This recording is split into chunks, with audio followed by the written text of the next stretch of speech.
be done. So I think the message of hope to those people. I work a lot in the Department of Corrections here in Colorado, and that's the message I give to men and women I work with, that you can make a profound change in your life, and you can right the wrongs, and you can rebuild those relationships and rebuild that life. The second group are just the average, ordinary civilians that lead decent lives to begin with. What they need to know is that what we are capable of as humans in terms of achievement and prosperity, happiness, wealth, peace of mind, that most of us are only scratching the surface. That most of us are capable of so much more than we're eating.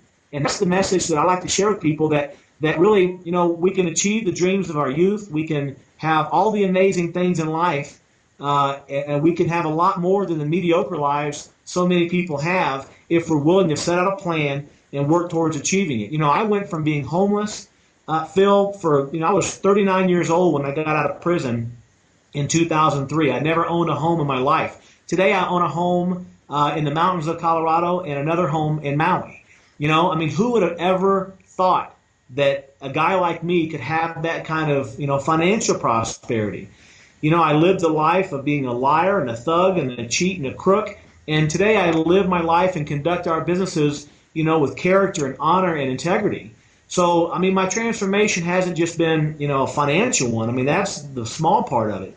It's the life of integrity I'm able to lead, the example I set for my son, and as you so kindly mentioned, as an example to other people who have been down that road that I traveled.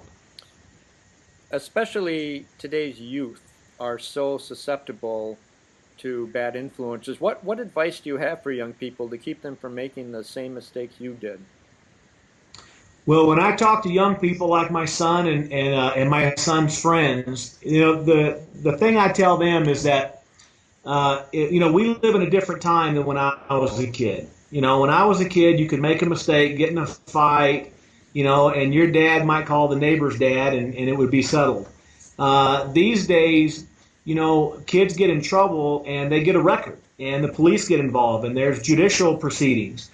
And these types of poor decisions and bad judgments can follow them for years. And so what I encourage them is that, you've got to be so careful because one mistake can play for many, many years. I also teach Son and his friends, you guys got to be careful who you run with, because you could be running with a guy and you can be a good kid, but if he gets involved in something, it's very possible that the whole group is going to get lumped together and, and be branded with that same brush. So, we earn our reputation in life. And I learned that the hard way. I used to get very frustrated that people thought I was a bad guy. Well, guess what? I was a bad guy.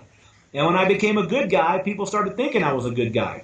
So we earn our reputations in life for the most part. And if we take care of our character, I believe ultimately the universe, God will take care of our reputation. And so that's the message I share with kids and my own son and his friends.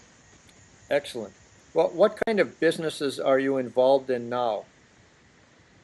Well, we have several, actually. We have a heating and air conditioning company in Colorado Springs that we've owned now for about 5 years. A year or so ago, I started a sales training company. It's Up to You Media, and I do national sales training for heating and air conditioning contractors around the country. We do it through in fact, where I'm at today is actually our studio. We do a live broadcast across the internet every Thursday. We do national sales training.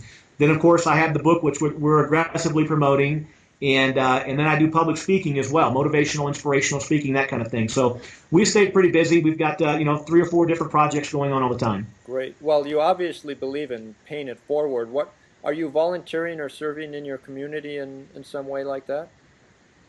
Yes, we are. With our heating and air conditioning company, for example, we just did a free furnace giveaway. And this is a remarkable story, not what we did, but the impact that and the need that's out there in the community. We worked with a local television station, our local ABC affiliate, to give away free furnaces to needy families. And the television station did the nominating process. People could call in or go on the website and nominate needy families that had needed a furnace but couldn't afford it. And we were giving away 4 furnaces. And the TV station got over 400 nominations of needy families. And we found families, Phil, that had gone through an entire winter in Colorado without heating. Wow. I mean, it was really, really a bad situation. So we do those types of things. Also, I work within the Department of Corrections through an organization here called Community Corrections.